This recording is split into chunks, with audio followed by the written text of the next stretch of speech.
Crazy. All right, so let's go ahead and get started. First of all, I am Kamisha Reviews, the queen of reality TV. Nice to meet you. How are you? Good. Nice to meet you too. I like your setup. Thank you. Okay, so first question I'm going to ask. Watching the gameplay, some fans felt like this was almost an audition for Survivor, especially with how you intentionally were. You were the tribal counselor, and was there ever in the Yeah. back of your mind where you strictly focused on Beast Games in this moment? Yeah. I'm really grateful for the opportunity to compete on Beast Games, and I was more, I have auditioned for Survivor a couple times, and so I just kind of thought it was a good opportunity to talk to Jeff in production, like, hey, you guys, you could have had me from the jump, but instead Beast Games got me. Wow. Well, that there's nothing there's nothing wrong with that. I mean, the Yeah. opportunity you know what I'm saying, the opportunity could come, you never know from this whole situation in my opinion. Okay? Okay. Yeah. So my other question is I'm sorry, when you talk to Ethan into stepping down, do you see that it was a calculated strategic move, or did you worry that it might make you look, villainous to viewers outside of the game? Yeah, so I think those that actually watch Survivor have an understanding of gameplay, not only physical but strategic, right? And also alliances. Hmm. Ethan's a great kid, and as I was up there hanging on the pole, and I knew that my time was quickly dwindling. I knew I was gonna Mm. fall, and it was my last ditch attempt effort to make it to the final tribal council. I pleaded my case to Ethan, and honestly, I mean, he would get a $50,000 bribe. Like that's awesome. Right. And I don't regret it. It's part of my gameplay. Beast Games is not just physical. Beast Games is relationships. Beast Games is, you know, psychological. And can I have what can I do to give me an edge? And in this situation, when I could no longer rely on my physicality because I was going to drop, I relied on the relationship that I had with Ethan. I love that for you because it's a real situation. A lot of people don't want to admit that they are being strategic in no kind of way. People are scared to I don't know what it is. So I have to give you your kudos on that because Thank you, man. a lot of people are actually scared to admit that they're actually playing the game, which is what you were doing. Okay, so you were extremely open about your financial situation at the tribal counselor. Was that a strategic decision to build Yeah. trust and reliability, or were you simply just being transparent in that moment? I think a bit of both. I've Mm. watched every Survivor that's ever happened. I've watched every tribal council, and I had seen myself in that situation many times, in my head, right, Right. and visualized it. And Okay. um, you know, there's the gameplay aspect of it where we want somebody that had great gameplay to win, but then there's also someone that I feel could really do something great with the money. Okay. And financially going on the show was a risk. It was a really Mm. big risk for me. I Okay. needed to come home with a bag for my family. And Mm. so this was me being true and transparent, letting them know this is why I came, and also understand a lot of what I said in tribal council I had not communicated beforehand. I Oh, I had wow. not once before that told people financially that I came on this show, and it was a big financial risk and that I needed to bring home a bag. I had never said that before because that would put a target on my back. But this is the very end for me, right? Hmm. As far as the opportunity to I think I said it in the show, like, this is my moment. This is Right. my big moment. And so I'm gonna let it all out and tell them um, the strategy side of things, the financial side of things, and sell myself on what I had done in the game. Wow. Okay. Again, I do love the fact that you are so transparent. I don't know. I just really love the fact of just your honesty of everything because you could look at it from both sides. Is this real or strategic, or this is how it happens in real life? And we all have been there in real life. So, Yes, ma'am. you showed incredible discipline when it came to resisting both the money and the burger while on the pole. What mental or emotional tools were you using to stay locked in and not give in, pretty much? Yeah, the burger, that was an easy no. I had eaten very well. The Beast Games crew and production had fed us very well. So I knew I wasn't going to take the burger, although that's very generous of Jeff. The $50,000, it was definitely a risk turning that down and not taking that bribe. But to me, the risk reward of if I can hold on just a millisecond longer than anyone Mm, else, then I'd have that opportunity at the island. And I was very confident in my pitch and in my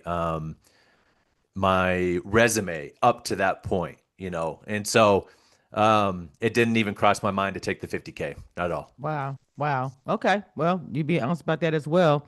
So let's go ahead and go to you said if you allow me to win this, let me be here for you, be there for you. Do you need Mhm. me to self-eliminate? Do you need me to run into the wall? Looking back, and I'm sure you have many times, was that genuine loyalty or was it a calculated move to push yourself further in the game and ultimately secure the bag, in your words? Great question. Genuine. I'm a genuine person, and I know Okay. on the show I can come across very intimidating and Hmm. also, portray, if you look back to episode 2, and I'm going to, or trying to goat Jeremy into competing against me, Hmm. that's part of being a competitor. Yeah, And for so sure. and so that the end game of bringing home a bag was priority number one. And Mhm. so at Final Tribal Council, you say what you got to say to secure that, but genuinely, I meant every word that I said. Mm. Okay. Um, the tears at tribal council were powerful. They Yeah, were. Were those emotions completely real in that moment? And I'm sorry this sounds kind of cold, but I'm just that's just, Or no, did for the sure. or did the pressure of the game amplify everything? Because I'm pretty sure you was under a ton of pressure. I was under pressure. My mother's very emotional, and she passed Mm, that down to me. okay. And we had a conversation before I went on the game, and she said, "Ian, don't be afraid to show your emotions and be Mm, be true to who you are." So, sorry. Sorry kudos about that. to Beast Games. They captured every emotion Ian has. I had been super angry on the show. I had been super happy on the show, and the reading of the names was very powerful to me, Hmm. very emotional Mm, and real okay. because I knew I did it. I had Okay. accomplished what I had set out to do. And again, when you add into it the sleep deprivation Mm, and the high intensity, if you think about Survivor and you got to be turned on all the time. That was my right. strategy going into Beast Games is always connecting, always talking, always, building relationships with those around me, being genuine, being human. And um so it just kind of all came out at once, you know. Okay. It was Okay. 100% real. My final question I have for you, um, and thank you again for your transparency. Again, I will say that uh, you ultimately won the island by a landslide. Somewhat, when you look back at it, honestly, why do you think the votes swung so heavily in your favor? I'm not sure if the viewers at home can see that I was genuine in the entire game. Um, I think I won by a landslide because of the relationships I had built with everyone in the jury. Um, JC is a great man, and he caught some shade from season 1 for taking $650,000. And when I very first watched that, I knew that people would not understand, but I did. He did it for Mm, his family. okay. Okay, so um, in my mind, as we're in the final tribal council and they're reading the votes, and every single vote goes my way. It's it was almost a validation of all the time that I had spent the previous weeks with these individuals. And again, the all the relationships and all the connecting that I was doing was twofold. Yes, one, this is a game. I'm trying to for you to get to know me. But the second part is I genuinely like talking to people. I love it. I love figuring and everyone on the show had a resume and something to talk about, and everyone has a family and everyone has a why. Right. And I was honored to be able to express my why, and then for them to award that was priceless to me. Okay. Well, I will admit, yes, I do believe your relations that you formed contributed to the landslide. But I also do admit that JC, because of what happened last season, was also a big part of why there was a landslide.